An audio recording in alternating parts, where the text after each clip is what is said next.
All right, so first off, just introduce yourself. Tell me your name, your position, exactly how much money you make. No, I'm just kidding. And then and just introduce yourself and where you work and that kind of thing. Okay, yeah, no, my name's Jaron. I work at Vivint Smart Home, and I've actually been in the industry for 13 years, and the last 7 years has been at Vivint. Currently, I'm a regional manager there. I work with 150, 200 reps that we kind of have three different organizations, three different offices that kind of run it. There you go. Okay, perfect. So tell me about like what your viewpoint of social media was, especially social media recruiting, building a Yeah, personal brand, like all of your concerns, all of your thoughts before we start working together. yeah. With social media, it's a love-hate relationship. I despise even getting on there and having to like shout out my wife for our anniversary or her birthday.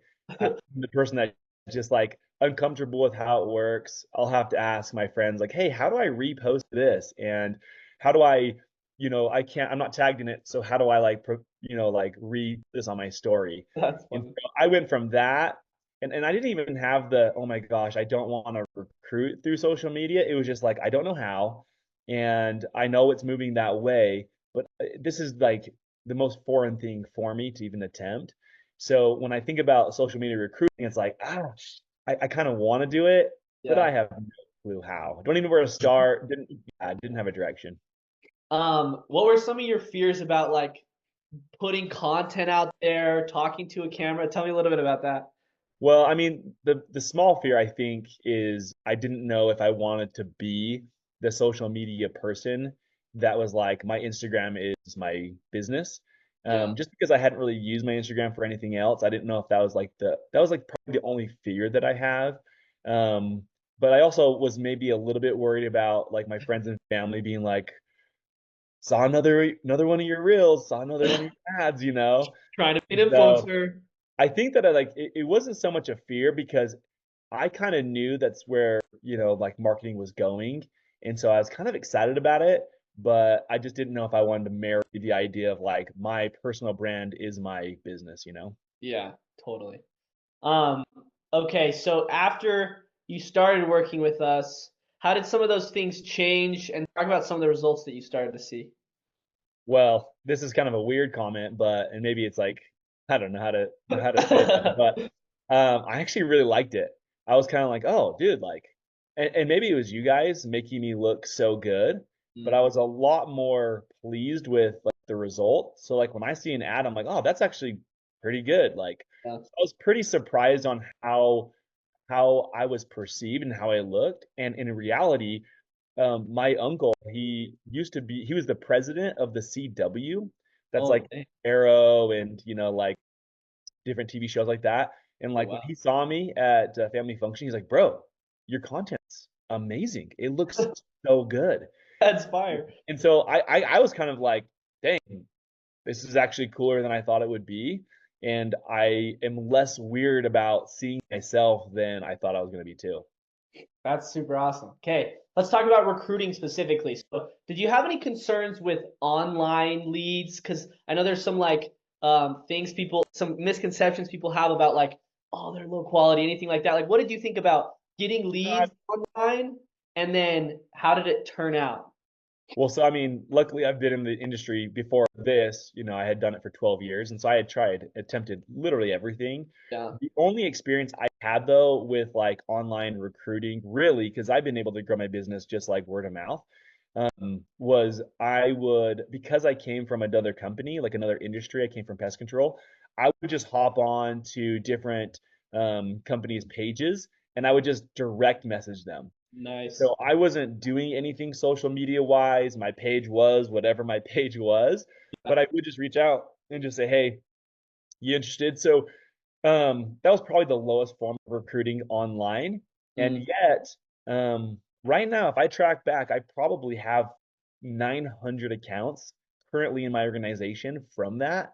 Oh, So wow. honestly, I might be one of those things where it's like I wasn't really afraid of it. I knew it would be successful. And at the lowest form, I was like, if I've been a little bit successful this way, I can be more doing it the right way. So I guess Um, if I had a fear, it was probably that. I've had so much success recruiting based on relationships and like the stickiness of the person that kind of like retains the rep is the relationship. And so I was afraid I'd get a ton of people onboarded, but because I don't have like an organic relationship with them, I wouldn't be able to retain them. That makes total sense. Yeah, that makes total sense. Okay, so then now, like starting on the actual ad funnel stuff, what surprised you, and then what kind of results did you start to see? You've been with us for a while now, so you can talk. You can talk a lot Well, about it's it. funny because like when I had first met with Mike, I was like, "Hey, dude, like I want to make sure that like I'm getting a good ROI, a measurable ROI. So like, do you have it where it's like performance based, like you have to sign a certain amount of people?" And he's like, "Well, listen, man, like I can do my job 100%, but if you can't close, I can't be held accountable." And I was like, "Oh, that's cool." So I think my only fear was, are they just going to give me 15 crappy leads that would just be like, and I think that's everybody's fear. Totally.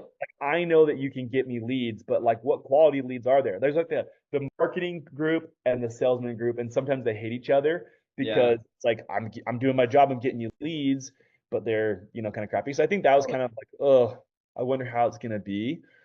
But I think what was surprising is we never got 15 leads a month ever. We got Yeah. 50 leads a month, Yeah. bro. Yeah. So it's like, I wasn't so afraid of like when somebody would, when I get a lead, I didn't want if he didn't fit my measurements and my parameters and like my stipulations, I just like move on because I Mhm. knew we were gonna get so many leads coming down the pipe. So the first thing I learned is every promise you guys make, you exceed them as far as like leads coming in because we Yeah. get so many leads. I'm at the point now I'm getting five every day. Every Monday I get 15. And Yeah. so that was like the biggest surprise. The second thing is we've kind of done the two different cycles where you've had like the DM setters and then we've had like the AI. Mm. The DM setters do a lot more work than I think. If I was somebody looking into this, the DM setters do a lot more work than you think. Like Yeah. they prep that like the rep pretty freaking well. And so when you're getting them, it's an actual like, hey, they've already taken care of like we know for sure this is door to door. We know for sure that this is commission based only. All the scary things, we're gonna relocate. Yeah. Those are all taken care of. And that's like when people ask me, hey dude, like is it worth it? That's like what they're asking. Is it going to be just crappy leads where I'm going to basically tell them I do door-to-door sales and they're going to run for the hills? And it's like, no, Yeah. that's like the last thing that you'd have to, like, if I was looking at this is the last thing I'd worry about. The leads are genuinely, hey, I do door-to-door sales. It's a Mm. commission base only. We relocate. And so when you're taking the call from there, closing goes way up. It's just so much easier to close them because they kind of already know all the hard parts. Tell me a little bit about like because you've obviously scaled your org, but if you were to take every single call, what do you think your closing percentage would be? You know what's crazy? That's like the scary and fun part of like this knowing this is because right now I don't have the time to do that. But if in the event I took all the leads, I could probably have an 80% show up rate. So scheduled call, have that call, actually say hello. I'd probably close 90% of those. Like Really? genuinely, I don't think, I mean, as of now, I've only not closed one person of the calls That's I've taken. insane. I've not closed one. And obviously, the second challenge is retaining that rep. But yeah, no, if I was taking all the leads, I'd probably have an 80% show up rate. I'd probably close 90% of those. I think we've gotten 180 leads since October 1. So That's I think our crazy. team would be pretty stacked. Yeah, that's awesome. And then talk about like, so I know the next concern people have is like, oh yeah, I can't, but I can't take all the calls. Like I can't do this. Talk about some of the stuff that you've done with your team, and obviously some of those percentages will dip a little bit. Talk about the systems you put in place, how you've been able to scale up as an org. Yeah, so in preparation of like, working with you guys, you need to have a process. And, there's always that like phrase that you always follow to the system to your processes and systems versus Yeah. like your motivation. So yeah, so there's a couple things. I have multiple leaders that take these calls, and the way that I've done it is I've breaking up each leadership group into a day. So Mm, one leadership has Monday, then Tuesday, then Wednesday, then Thursday, then Friday, so that they know they can be available all day. And I'm gotcha. also not willing to do like, hey, we work 9 to 5, scratch that noise. We work 7 a.m. to 9 p.m. and I will Oh, take a call in any of that time. And because I have a leadership group in those days that can take the whole day, They break it up however they want to. They know they're on call, if you will. So if a call pops in 9:15, we're taking it. We're going to snag it right then. And that way, if they're on call and the call drops for 30 minutes from now, I'm going to shoot it out and they're ready for it. So the first thing is open up your like hours of operation working and have somebody on call so you can take those calls at any time. And the second thing is like you're going to get a tracking sheet from IOTA, to be able to manage the people, but you have to have separate tracking systems that Mm. my job is to say, hey, whoever the rep was, we give you 4 leads yesterday. I need to report on those. And then on Thursday, I'm going to follow back up and say, what have you done? So that's another thing is you have to have a follow-up system. And that would be like where my time is spent is following up. And the last thing is you have to have a checklist of everything that rep has to go through before they're fully onboarded. Because signing the rep's not that hard. It's retaining the rep that's difficult. And I mean, we have a list of 15 things that the rep needs to go through, and it's just so we can have like daily contact with the person. It's like this day we're doing this, they say we're doing this day Mm. we're doing this day we're doing this. And that way we don't lose them, because the biggest way you're going to lose them is losing contact, because they don't have the relationship between you and me. I know them from my brother, sister's Yeah. cousin. It's like, no, I met you on Instagram. I need to have a way where I can develop the fastest relationship, the quickest. And the reps that do that the best, I have 3 in particular, that's what they do. They talk to them every day. And you just have to have things that you're talking to them every day about that make sense versus, hey, I want to keep talking to you so that you're just gonna, stay with us. But it's like, no, I'm helping you onboard, I'm helping you prepare, I'm helping you to the next blitz, I'm helping you come to the home opener, I'm helping you prepare for the summer, etc. Cool. Okay, and I like for full transparency, like how many? Because again, it goes up and down as you've dialed in these processes. How many guys are you able to have you been able to retain that are like? I don't mean like, oh, we have some guys that are kind of floating around, but like super solid guys that have either Yeah, gone right to now, well, so I looked at these stats and like for an ROI purpose, because that's what really people care about. They care about their money. yeah, And so I'm like, okay, like how many guys do I need to actually sign to pay off what it costs to run this? Period. facts. And I actually did the math. I need like 1.7 a month to make it make sense. So if I'm in the off season and there's 6 months in the off season, I'm gonna need 9 reps. Yeah, So that's kind of what the benchmark is, which is really crazy that that's all it takes to pay back. Like that's all it takes. And obviously those reps need to do well and perform, etc. So that's like one person. I need like 10 guys to finish the summer. So currently we're progressing with 10. nice. These guys, like if I had to put money on them showing up, I know for a fact we're gonna have 10. And what's really exciting is the last month has been the best. Mm, So when we're trying to dial in our processes, it takes a couple of months, and we're still working on it. And it's so far away from the summer; those leads are challenging, right? And next year we'll get better. But the last month has been incredible, and the best months are ahead. And so we have 10 right now. I'm hoping that we triple that, just because like the leads nice. coming in aren't going to be the problem. It's just going to be able to like make sure we do our job on those leads. That's cool. And then obviously, yeah, like we're learning what those systems are that allow people to like retain at a higher level. Yeah. As a whole, how everything's gone, social media branding, what are some of maybe the benefits that aren't like immediately measurable, like a signed rep, as far as from a brand perspective that you've been able to kind of see that's going to help you long term?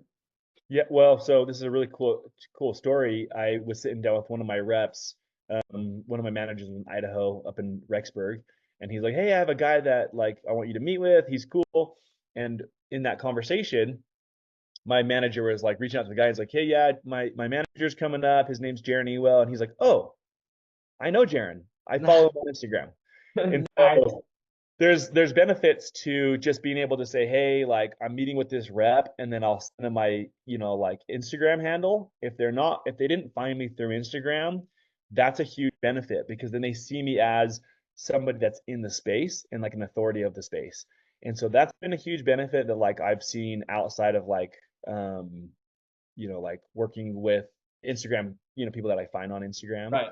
But like the other thing that's like kind of exciting is just like I think everybody wants to trust somebody in the industry, and like it's hard to know who to trust.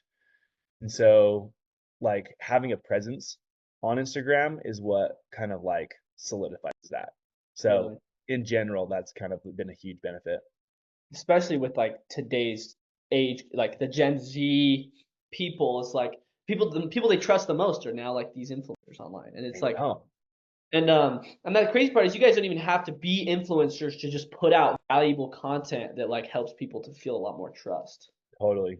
Yeah, no, I mean, we don't do a ton in mind yet, which I think we will, but like just doing trainings, but like providing the value.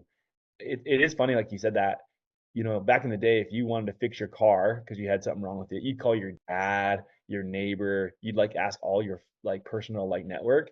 Now it's like people are gonna hop on Instagram and be like, where do I go? Who's the Yep. best? You know?